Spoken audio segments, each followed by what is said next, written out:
Madam next ఇప్పుడు ఏదైతే journalist స్వేచ్ఛ ఏదైతే ఆత్మహత్య చేశారో, ఆత్మహత్య ఫోటోస్ కూడా మీకు యాహ్! రావడం చూసాను. జరిగింది. చూసాను. ఉరేసుకోవడం చూసాను. జరిగింది. చూసాను.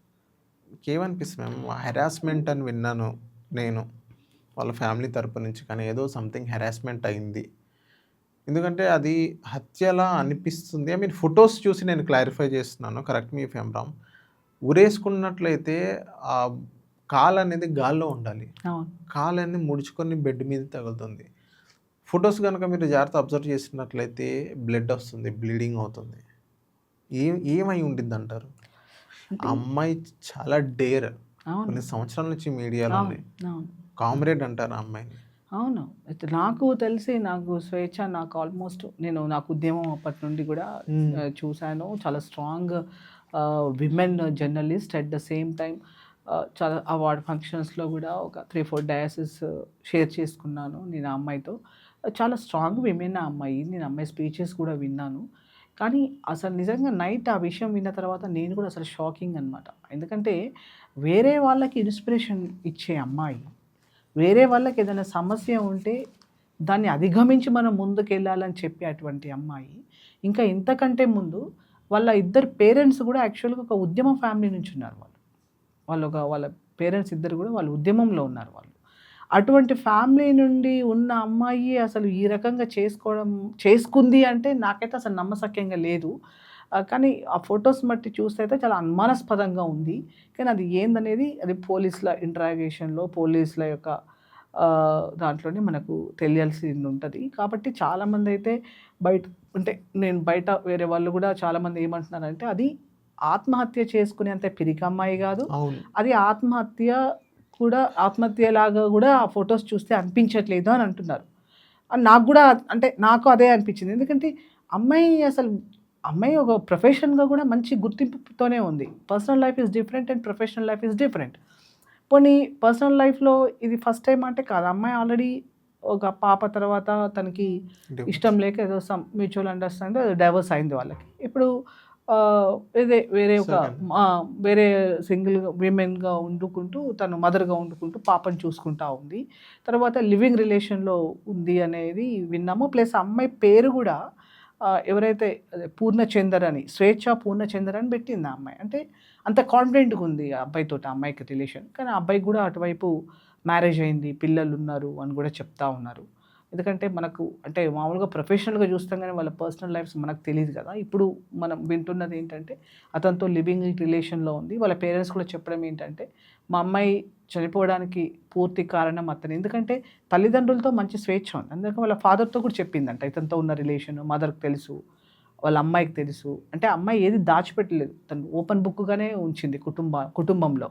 అంత ఓపెన్‌గా బుక్‌గా ఉన్న అంత తన లైఫ్‌ని ఎవరికీ దాచిపెట్టకుండా అంత ఓపెన్‌గా ఒక ఫ్రెండ్లీ షేర్ చేసుకొని పేరెంట్స్ తోటి గానీ, డాటర్‌తో కానీ, కానీ ఇంత సడెన్‌గా ఇటువంటి డెసిషన్ తీసుకోకుండా ఉంటే బాగుండు అని నాకు కూడా ఒక క్షణం అనిపించింది. ఎందుకంటే సమాజంలో స్ట్రాంగ్‌గా ఉండే విమెనే చాలా తక్కువ. ఎందుకంటే నార్మల్ విమెన్ కంటే గూడా నార్మల్ విమెన్ ఏందంటే చిన్న ఏదన్నా సమస్యొస్తే పాపం తట్టుకోలేరు. ఎందుకు నాకు అని చెప్పి ఈ మధ్య కాలంలో మనం చాలా చూస్తా ఉన్నాం. భర్తతో ఏదైనా ఇబ్బందొచ్చినా లేకపోతే ఆహ్, వాళ్ళ ఇన్‌లాస్ తోటి అంటే అత్తమామలతోటి ఏదైనా ప్రాబ్లమ్ వచ్చినా గూడా నేను చనిపోతే నా పిల్లల్ని ఎవరు చూస్తారు అనే దాంతోటి పిల్లల్ని చంపేసి తల్లి చనిపోతా ఉంది. అటువంటి ఇన్సిడెంట్లు మనం చాలా చూస్తున్నాం ఈ మధ్య కాలంలో గూడా. అటువంటిది ఈ అమ్మాయి ప్రొఫెషనల్‌గా ఉంది. ఒక జర్నలిస్ట్, ఒక సీనియర్ జర్నలిస్ట్‌గా, ఒక డైనమిక్ అండ్ స్ట్రాంగ్ జర్నలిస్ట్‌గా ఉంది. ఇటువంటి ఈ అమ్మాయి ఇంత సడెన్ షాకింగ్ డెసిషన్ ఎందుకు తీసుకుందా అని చెప్పి అసలు అంతుబట్టకుండా ఉంది. మేబీ అది మరి హత్యనా, ఆత్మహత్యనా అనేది అది పోలీసులు తేల్చాలి మనం చెప్పలేము. కానీ ఆ ఫోటోస్ చూసిన దాన్ని బట్టయితే అది నాకు గూడా ఆత్మహత్యలాగైతే నాకు గూడా అనిపించలేదు. కానీ మరి అది చూడాలి. అది ఎట్లా అనేది అది మాత్రం చాలా మ్యామ్ బాధాకరమైన విషయం. సూసైడ్ అనుకోవచ్చు. ఇప్పుడు ప్రెజెంట్ అయితే ఉరేసుకుంది కాబట్టి సూసైడ్ అని మాట్లాడుకుందాం. ఆ! ఏదైతే వాళ్ళు second husband living relation whatever yeah! వాళ్ళ వెనక పెద్ద తలకాయ బీఆర్ఎస్ సంబంధించిన ఒక నాయకుడు ఉన్నాడని తెలుస్తుంది.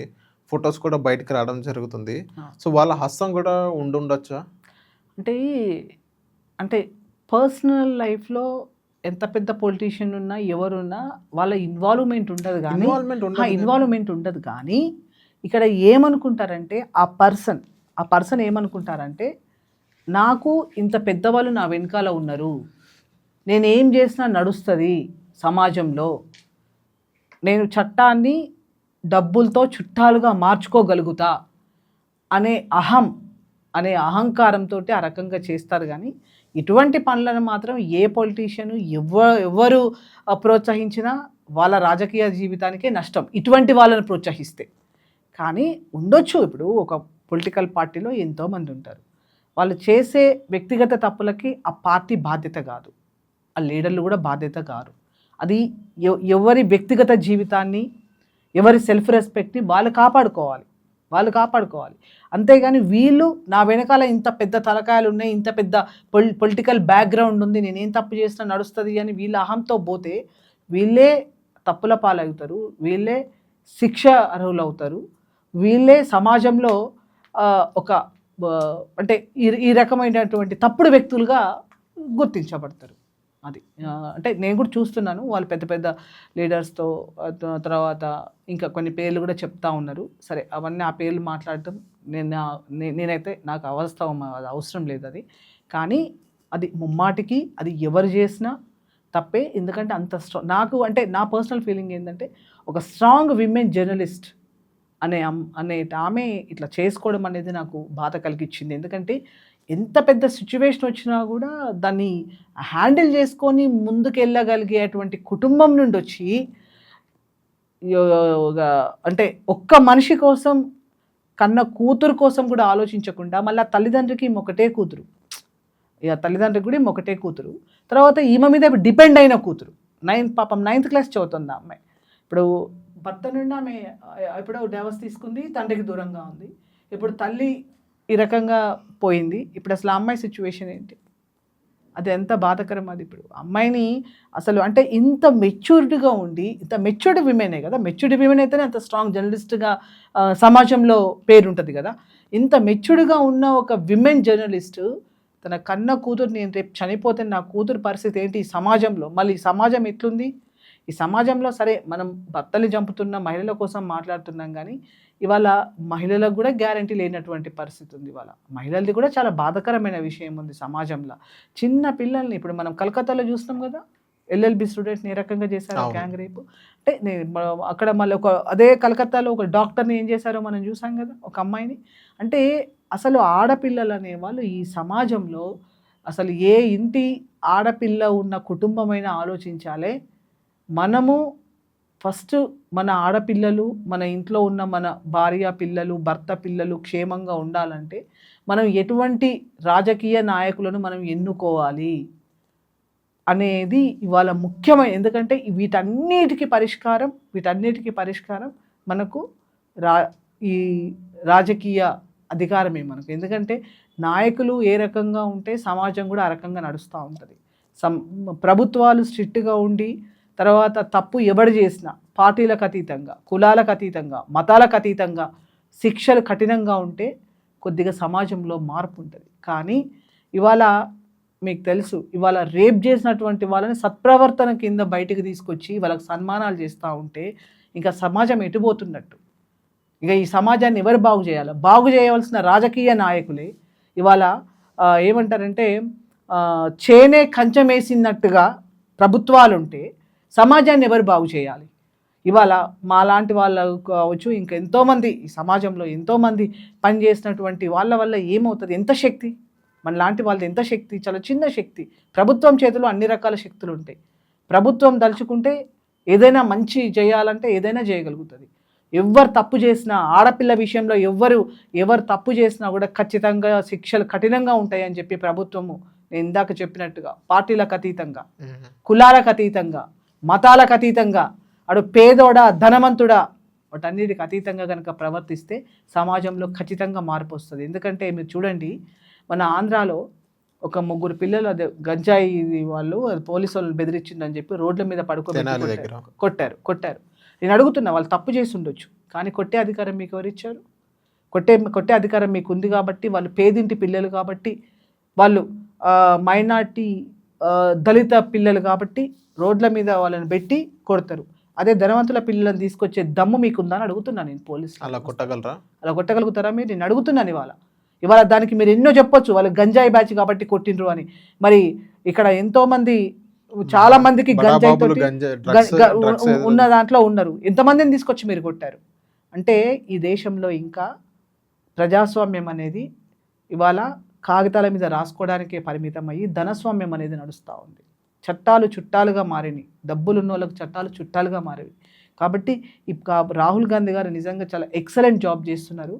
కాబట్టి మేము అన్నిటికీ రాహుల్ గాంధీ గారు ఇవాళ ఈ దేశంలో ఉన్నటువంటి బడుగు బలహీన వర్గాల కోసం, మైనార్టీల కోసం, గిరిజనుల కోసం, ఆదివాసీల కోసం, ఇవాళ దళితుల కోసం ఆయన ఇవాళ దేశంలో ఒక ప్రతిపక్ష నాయకుడిగా పార్లమెంట్లో కావచ్చు, అదే తర్వాత జోడో యాత్ర కావచ్చు, ఇవాళ ఆయన ఎత్తుతున్న గళానికి నిజంగా నేను మాత్రం ఖచ్చితంగా రాహుల్ గాంధీ గారు ఈ దేశానికి ప్రధానమంత్రి అయితే అప్పుడు రాజకీయ అధికారం అతని చేతిలో ఉంటుంది. కాబట్టి ఖచ్చితంగా ఈ బడుగు బలహీన వర్గాలకు, ఈ పేద బిడ్డలకి, ఎవరైతే 70 ఏళ్ళు అంతకుముందు స్వతంత్ర పోరాటంలో చచ్చిపోయింది పేదోళ్ళే, తర్వాత ఉద్యమంలో చచ్చిపోతుంది పేదోళ్ళే, మొన్నటికి మొన్న మా తెలంగాణ ఉద్యమంలో చచ్చిపోయింది పేదోళ్ళే. ఒక నాయకుని కొడుకు చావలే, ఒక నాయకుడు చావలే, పేద బిడ్డలు చచ్చిపోయినారు. అధికారం మాత్రం బడాబాబులు అనుభవిస్తూ ఉన్నారు.